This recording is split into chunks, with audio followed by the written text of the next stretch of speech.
100 விழுக்காடு வாக்காளர்கள்ல 65 விழுக்காடு தான் வாக்கு செலுத்தவே வாரேன். நமக்கு இன்னும் சந்தேகம் என்ன, இந்த வேட்பாளர் மேல நம்பிக்கை இல்லையா, இந்த ஜனநாயகத்து மேலேயே அவனுக்கு நம்பிக்கை இல்லையான்னு தெரியல. அப்படி இருந்தாலும் அந்த வாக்கு செலுத்தவர்களுக்கே காசு கொடுத்தா தான் வாரான், சாப்பாடு சாராயம் கொடுத்தா தான் வாரான். இந்த நிலையில நீ இருக்கிற வாக்கையும் தூக்கிட்டீங்கன்னா வாக்காளர்கள் சேர்ந்து ஆட்சியாளர்களை தேர்ந்தெடுத்தாங்க. இன்னைக்கு ஆட்சியாளர்கள் அவர்களுக்கான வாக்காளரை தேர்வு செய்யறாங்க. நீ எங்க வாக்காளர்னா உங்க ஓட்டு இருக்கும். நிர்மலா சீதாராமனுடைய கணவர் சொல்றாரு, இது ஒரு ஜனநாயக படுகொலை, அரசியல் படுகொலை. இது மக்களுடைய கடைசி உரிமையை பறிக்கிற ஒரு படுகொலை. இவங்க அதை கண்டிக்க மாட்டாங்க. இந்த அறநிலைத்துறை அங்க போய் அந்த சிக்கந்தர் தர்கால உயிர் பழி விடுவதற்கு கூடாதுன்னு சொல்லி தடுக்குது பத்தியில, அந்த இடத்துல இருந்து இந்த பிரச்சனை உருவாகுது. ஏன் நீ போன வருஷம் விளக்கத்தல, அதுக்கு முந்தின வருஷம் விளக்கத்தல? 15 ஆண்டுகளா பிஜேபி இருக்கு, பல 100 ஆண்டுகளா அந்த இடத்துல எங்க பாட்டன் கோயில் இருக்கு. அங்க ஏன் நீ விளக்கத்த வரல? தேர்தல் 2 மாசம் இருக்கும்போது விளக்குன்னு வந்து நிக்கிறியா? என்ன அர்த்தம் அது? நீங்க சும்மா இருங்க. சம்பளம் கொடுக்குறோம்னா ஏற்கனவே 186 லட்சம் கோடி இந்தியாவுக்கு கடன், 10 லட்சம் கோடி தமிழ்நாட்டுக்கு கடன். நீ ஏன் கடங்கார பைய? இப்ப நீ உட்காரு காசு தரேன் 100 நாள் வேலை திட்டத்துக்கு சம்பளம் போட காசு வச்சிருக்கியா? இப்ப செவிலியர்லாம் ஏன் போராடிட்டு இருக்காங்க? மில்கி மிஸ்ட் இதுதான், இது மட்டும்தான் பன்னீர்னா ஒன்லி மில்கி மிஸ்ட். போயிருக்கு, துணை முதல்வர்கள் போயிருக்கு, அதை பத்தி விமர்சனமே வரலையே, அது என்ன காரணம்? இல்ல மற்றவங்க செய்யறாங்க, செய்யல இல்ல, நாங்க தொடக்கத்திலிருந்து எதிர்க்கிறோம். இதுல 1 கோடி வாக்கு போயிரும்னு சொன்னது நான் தான். ஏன்னா 81 லட்சம் வாக்கை பீகார்ல அவங்க எடுத்திருக்காங்க. அதுல அதிகப்படியா இஸ்லாமிய மக்களினுடைய வாக்கு உங்களுக்கு தெரியும். இதுல இப்ப நம்ம என்ன ஒரு யதார்த்தமா நீங்க பாருங்க, நம்ம ஒரு விவசாய குடும்பத்துல இருக்கிறோம். களை பறிக்கணும்னா என்ன பண்ணுவோம்? களையை மட்டும்தான் பறிப்போம். மறுபடியும் களைக்கு பயந்துக்கிட்டு நிலத்தை மொத்தமா உழுது விதப்போம்னு யாராவது சொல்லுவோமான்னு பாருங்க. இப்போ ஒரு பிழை நிகழ்ந்திருக்குன்னா இறந்தவர்கள் இன்னும் வாக்காளர் பட்டியல் இருக்காங்க, நீக்கலைன்னா அதை பார்த்து நீக்கணும். இது ஒரு வேலை, சின்ன வேலை. 2 வாக்கு ஒருத்தர் வச்சிருக்கிறாரு, அது தவறு அப்படின்னா அதை பார்த்து நீக்கணும். இப்ப கள்ள வாக்கு பதிவு செய்யறத கண்காணிப்பு கருவி வைக்கிறீங்க. அப்ப அதுல ஒருவர் 2 முறை வந்து வாக்கு செலுத்துறாருங்கிறத பார்த்தா அவரை தண்டிக்கணும், நடவடிக்கை எடுக்கணும். அதை விட்டு மொத்த வாக்கை அழிச்சிட்டு மறுபடியும் பதிவு பண்ணுங்கிறது ஒரு கால அவகாசம் எடுத்துக்கணும். குறைஞ்சது ஓராண்டு, இல்லை ரொம்ப நாள் ஒரு 6 மாத காலமாக இருக்கணும். மொத்தமா 2-3 மாசத்துக்குள்ள 2 மாசத்துல நவம்பர் 4 ஆரம்பிக்கிறீங்க, பிப்ரவரி 7 வெளியிட்டுருவீங்க. அப்ப பிப்ரவரி இறுதியில நீங்க தேர்தல் அறிவிச்சிருக்கீங்க. தேர்தல் அறிவிச்சுட்டா என் வாக்கு விடுபட்டு போச்சுன்னா நான் போய் புதுப்பிக்கிறதுக்கோ பதிவு பண்ணி மறுபடியும் அதை தக்க வைக்கிறதுக்கோ நேரம் இல்லை. அப்ப 1 கோடி வாக்குன்னா எத்தனை தொகுதின்னு நீங்க பாருங்க. அப்ப ஒவ்வொரு தொகுதியிலையும் 400 ஓட்டு 300 ஓட்டுல தான் வேட்பாளரே வெல்றான். அங்கங்கே 50,000 80,000 70,000 20,000 30,000 வாக்கு நீ தூக்கிட்டீங்கன்னா என்ன தேர்தல் இது? ஏற்கனவே உங்களுக்கு தெரியும், 100 விழுக்காடு வாக்காளர்கள்ல 65 விழுக்காடு தான் வாக்கு செலுத்தவே வாரேன். நமக்கு இன்னும் சந்தேகம் என்ன, இந்த வேட்பாளர் மேல நம்பிக்கை இல்லையா, இந்த ஜனநாயகத்து மேலேயே அவனுக்கு நம்பிக்கை இல்லையான்னு தெரியல. அப்படி இருந்தாலும் அந்த வாக்கு செலுத்தவர்களுக்கே காசு கொடுத்தா தான் வாரான், சாப்பாடு சாராயம் கொடுத்தா தான் வாரான். இந்த நிலையில நீ இருக்கிற வாக்கையும் தூக்கிட்டீங்கன்னா, இப்ப என் தம்பி இப்ப என் குழந்தைய போட்டிடுது சிவகங்கையில, என் தம்பி 2 பேரும் இறந்தோர் பட்டியல்ல சேர்த்தா எப்படிப்பட்ட சீர்திருத்தம், எப்படிப்பட்ட வேலைன்னு பாருங்க. நீங்க முன்னாடி நாள் நல்ல கல்வியாளர்களை, ஆசிரியர் பெருமக்களை விடுமுறை காலத்துல அனுப்புவாங்க. இப்ப உங்களுக்கு தெரியும், சீதாராமையா 10 நாள் பள்ளிக்கூடத்தை விடுமுறை விட்டுட்டு போய் சாதிவாரி கணக்கெடுப்பு எடுத்துக்கிட்டு வான்றான். அப்படி கற்ற பெருமக்களை அனுப்பும் போது அவர் பொறுப்பா கொண்டு வந்து சேர்ப்பாங்க. இந்த ஜனநாயகத்துல நமக்கு இருக்கிற கடைசி மதிப்பு அந்த வாக்கு தான், அந்த உரிமை வாக்கு தான். அந்த வாக்கையும் காப்பாத்துறதுக்கு போராட வேண்டிய நிலைமை வந்ததுன்னா இது ஜனநாயக நாடான்னு நீங்க பார்க்கணும். அதான் திரும்ப திரும்ப சொல்றோம். அன்னைக்கு வாக்காளர்கள் சேர்ந்து ஆட்சியாளர்களை தேர்ந்தெடுத்தாங்க. இன்னைக்கு ஆட்சியாளர்கள் அவர்களுக்கான வாக்காளரை தேர்வு செய்யறாங்க. நீ எங்க வாக்காளர்னா உங்க ஓட்டு இருக்கும், இல்லைன்னா தூக்கிடுவோம். அப்படி ஏகப்பட்ட குழப்பம் உங்களுக்கு தெரியும். இப்ப எங்க ஐயா புலமை பித்தன் அவங்க உயிரோட இல்லை, ஆனா அவங்க வாக்கு இருக்கு. அவர் புகழ்பெற்ற கவிஞருங்கிறனால, புலவருங்கிறனால அவர் இறந்துட்டாரான்னு அவர் வாக்கு இருக்குன்னு கண்டுபிடிக்கிறீங்க. நீங்க சொன்னது இதை நீக்கிறதுக்கு தான் வர்றேன்னு, அப்ப எங்க நீக்கலையே. அப்படி ஒரு இடத்துல நடக்கிற பிழை கண்டுபிடிக்கப்படுதுன்னா அப்படி நாடங்களும் எத்தனை ஆயிரம் பிழை நிகழ்ந்திருக்குங்கிறத பார்க்கணும். அப்ப இது ஒரு திட்டமிட்டு, அதான் சொல்றாருல அம்மா நிர்மலா சீதாராமனுடைய கணவர் சொல்றாரு, இது ஒரு ஜனநாயக படுகொலை, அரசியல் படுகொலை. இது மக்களுடைய கடைசி உரிமையை பறிக்கிற ஒரு படுகொலை. இவங்க அதை கண்டிக்க மாட்டாங்க. ஏன்னா இப்ப ஆட்சியில் இருக்கிறவங்க அவங்க வாக்க வச்சுக்கிட்டு மீதியை தூக்கி விடலாம். உங்களுக்கு பிஜேபி அதையே செய்யலாம். நம்மள மாதிரி எளிய பிள்ளைகள் என்ன செய்ய முடியும்? இப்ப நான் போராடினேன், உங்களுக்கு தெரியும், போராடினேன், முறையிட்டேன், இதை தொடக்கத்திலிருந்து எதிர்க்கிறேன், ஆனா பயன் இல்லை. இப்ப என்ன பண்ணோம், அதை மறுபடி வாக்குப்பதிவுக்கு போறோம். நாங்க என்ன பண்றோம், ஊரா போய் அம்மா உங்க வாக்கு இருக்கா, பதிவாயிருக்கான்னு கேட்டு எங்க பிள்ளைகள் அவங்க செய்ய வேண்டிய வேலையை இப்போ நாங்கள் ஊரா ஒவ்வொரு தொகுதியிலையும் செஞ்சுக்கிட்டு இருக்கோம். அதுதான் செய்ய முடியும். இப்போ அதை விட்டா நமக்கு வேற வழி இல்லை. அதிகாரத்தில் இருக்கிறவர்கள் திருப்பரங்குன்ற விவகாரத்துல தமிழக அரசு எடுத்த முடிவு கொடுத்து உங்களோட கருத்து என்ன? என்ன முடிவு எடுத்திருக்கு சொல்லுங்க. நீதிமன்ற உத்தரவு மீறி வந்து தீவை ஏற்றி இருக்காங்க. பட் இதுக்காக வந்து நீதிபதி மேலேயே வந்து இது கொடுத்துருக்காங்க. அதை எப்படி பாக்குறீங்க? இல்லை, அதை நான் நீதிபதி அவர்களும் அதை பண்ணியிருக்க கூடாது. தமிழ்நாடு அரசும் இவ்வளவு கவனம் பண்ணியிருக்க கூடாது. இந்த அறநிலைத்துறை அங்க போய் அந்த சிக்கந்தர் தர்கால உயிர் பழை விடுவதற்கு கூடாதுன்னு சொல்லி தடுக்குது பத்தியில, அந்த இடத்துல இருந்து அந்த பிரச்சனை உருவாகுது. அது பல ஆண்டுகளா அது வணங்கிக்கிட்டு இருக்க ஒரு வழிபாடு. நமக்கு நம்ம முருகன் கோயில்ல நம்ம தீபம் ஏத்துறது, தைப்பூசத்துக்கு ஏத்துறோம்னா அது பன்னெடுங்காலமா இருக்கிறது. என் முருகன் நேத்து வந்தவன் இல்லையே. திருப்பரங்குன்ற மலையில நாங்க திருப்பரங்குன்றத்துல இருக்கிற கோயில்ல நாங்க வழிபடுறது இன்னைக்கு நேத்து இல்லையே. அப்போ ஒரு அரசு, பொறுப்புள்ள அரசு, ஒரு மாண்புமிக்க நீதி என்ன பண்ணிருக்கணும்னா, பிரச்சனை வரக்கூடாது. மனிதனுக்காக தான் எல்லாம், சட்டம் மதம் எல்லாமே மனிதனுக்காக படைக்கப்பட்டதான், மதத்துக்காக மனிதன் இல்லை. இங்க எல்லாவற்றுக்கும் மேலானது மனிதம் தான். அப்ப என்ன பண்ணணும்னா, இரு சமய வழிபாட்டுக்கு இடையூறு இருக்கக்கூடாது. ஒரு நல்லிணக்க குழு அமைச்சு 2 மத பெரியவர்களையும் கூப்பிட்டு பேசி, அறநிலைத்துறை தலையிட்டோ அல்லது முதல்வர் தலையிட்டோ அவரவர் வழிபாட்டுல ஒருத்தர் தலையிடாதீங்க. நீங்க தற்கால வழிபடுறதுக்கு இவங்க தொல்லை பண்ண மாட்டாங்க, நீங்க விளக்கேற்றி வழிபடுறதுக்கு முருக வழிபாட்டுக்கு நீங்க தொல்லை பண்ணக்கூடாது. அதுக்கு தேவைன்னா உங்களுக்கு அரசு முழு ஒத்துழைப்பு கொடுக்குது. தேவைன்னா இந்த அறநிலைத்துறை அமைச்சரே வருவாரு, இல்லை எங்க துறை சார்ந்த யாராவது வருவாங்க.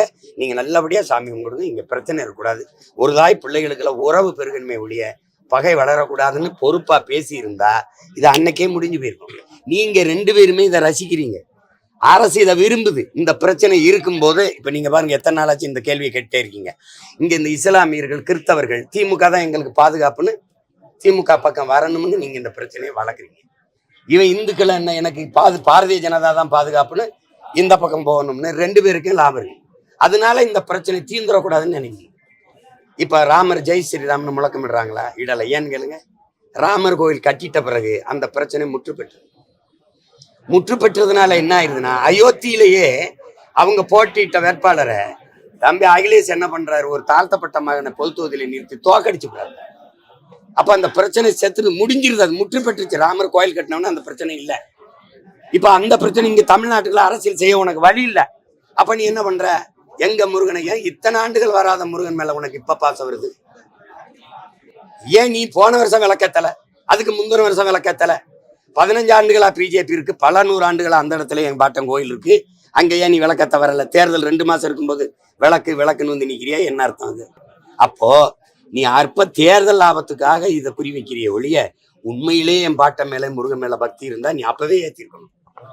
நீ நாட்டுல நல்லாட்சி கொடுக்கணும், சமூக நல்லிணக்கம் இருக்கணும், பிரச்சனை இருக்கக்கூடாது, மதச்சார்பற்ற அரசு அப்படின்னு பேசினா 2 மக்களையும் கூப்பிட்டு பேசி பிரச்சனை இல்லாம தீர்த்திருக்கணும். சத்தம் இல்லாம 1/2 மணி நேரத்துல முடிஞ்சிருக்கும் இந்த பிரச்சனை.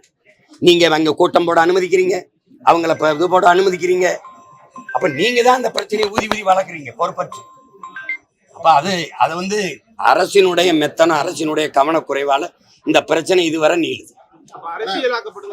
அப்புறம் என்ன, வேற என்ன? நான் கேட்கறதுக்கு அண்ணன் கேட்டல இருங்க. 100 ஆண்டுகளா ஏத்தலைங்கிறீங்க. எங்க முருகன் எத்தனை ஆயிரம் ஆண்டுகளா எங்களோடு வாழ்றான். என் இனம் தோன்றிய காலத்திலிருந்து நாங்க எங்கள் இறையா இருக்கோம். நீ இன்னைக்கு விளக்கத்துங்கிற. போன வருஷம் எங்க போன, நான் அதே திருப்பரங்குன்றத்தில் திருமுருக பெருவிழா நடத்தும் போது எல்லாரும் சிரிச்சிங்க, என்னை கேவலப்படுத்தினீங்க. இப்ப எல்லாம் வேலை தூக்கிக்கிட்டு வேல் வெற்றி வேல்னு வரீங்க, அரோகரான்னு வரீங்க. அன்னைக்கு என்ன, அப்ப நீ தேர்தல் வரும்போது 2 மாசத்துக்கு முன்னாடி போய் இந்த விளக்கு பிரச்சனை கொண்டு வந்தீங்கன்னா நான் எப்படி நினைக்கிறது? உண்மையிலேயே முருகன் மேல என் பாட்டம் மேல பக்தி இருந்தா நீ என்ன பண்ணிருக்கணும்? முன்னாலே பண்ணிருக்கணும். இப்ப இந்த 4 ஆண்டுகள் முடிஞ்சு இந்த 2 மாசத்துல தேர்தல் வர போகுது.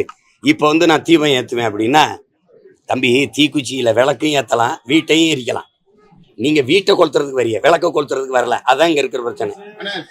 மண்ணின் மைந்தர், நீங்க சிவகங்கையினுடைய மண்ணின் மைந்தர். சிவகங்கையில நாம் தமிழக ஒருங்கிணைப்பாளர் சீமானுடைய தம்பிகள் சிவகங்கையில போட்டியிட விருப்பம் தெரிவிக்கிறாங்க. உங்களுடைய கருத்து என்ன?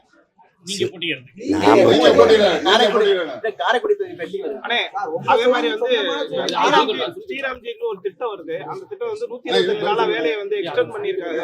அதை எப்படி பாக்குறீங்க? 100 நாள் கொடுத்ததை 125 ஆக்கிருக்காங்க. ஆனா அது திமுக எதிர்ப்பு தெரிவிக்கிறாங்க. நீங்க விவசாயியா நான் அண்ணன் இந்த திட்டத்தை ஏற்கல, 100 நாள் வேலை திட்டத்தை ஏற்கல. எங்களுடைய கோட்பாடு எப்படின்னா, மனித அறிவு, மனித உடல் வலிமை, இது 2ஐயும் உழைப்புல ஈடுபடுத்தி உற்பத்தியை பெருக்கி லாபத்தை ஈட்டணும். அந்த நாடு தான் வாழும் வளரும். இந்தியாவில் 28 விழுக்காட்டு மக்கள் இரவு உணவு இல்லாமல் தூங்க போறான். பசி நிறைந்த நாட்டில் இந்தியா 100 பெரிய அதில் முன்னேறிய நாடு இருக்குது, பசி இல்லாத நாடு இருக்குல்ல, அதில் இது 100வது இடத்துல பசியோடு இருக்க நாட்டு, அதில் முதல் இடத்துல நம்ம நாடு இருக்கு. பல லட்சம் குழந்தைகள், பல கோடிக்கணக்கான குழந்தைகள் இரவு உணவு இல்லாமல் தூங்க போகிறாங்க. இப்படிப்பட்ட ஒரு நாடு உழைக்கும் மக்களை சும்மா இருங்க, உங்களுக்கு சம்பளம் தரேன்னு உட்கார வச்சா, என் வேளாண்மை விட்டு விலையேறிட்டா எனக்கு விளைநிலை எப்படி?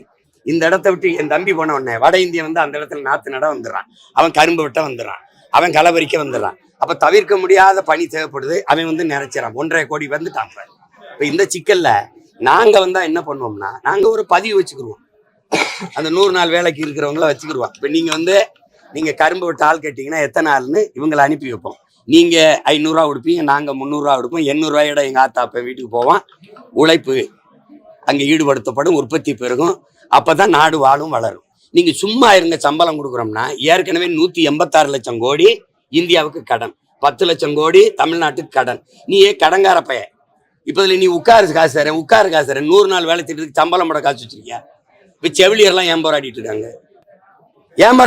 நீ தானே பணிக்கு எடுத்த. கொரோனா நேரத்தில் வாங்கன்னு தேவைன்னு சொல்லி கூட்டிட்டு வந்த. இப்போ தேவையில்லைன்னு தெருவில் போடுற. என்ன ஆச்சு இது? உனக்கு ஏன் அந்த பணி நிரந்தரம் பண்ண காசு இல்லை? அப்போ அதுக்கு காசு இல்லை. 100 நாள் வேலை திட்டத்தில் நீங்கள் நட்டு வளர்த்த மரங்கள் எத்தனை, வெட்டிய தூர்வாரிய குளம் எத்தனை, சீரமைச்ச சாலைகள் எத்தனை, என்ன வேலை நடந்திருக்கு?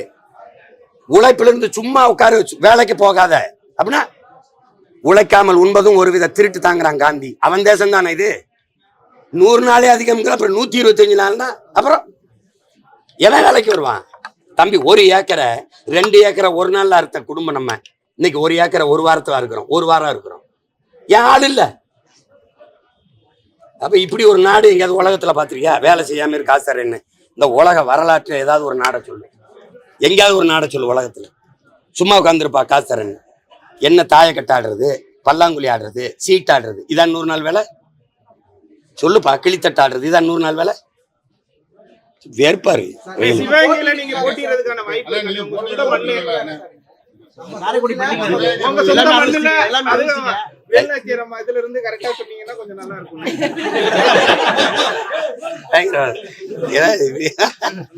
இது பிப்ரவரி 21 மாநாடு, இனத்தின் திருவிழா அப்படின்னு மாபெரும் மாநாடு போடுறோம். அந்த மாநாட்டுல 234 பேரையும் அறிவிச்சிருவோம். அப்ப அதுல நானும் அறிவிச்சு தானே ஆகணும். அது வர கொஞ்சம் பொறுமை.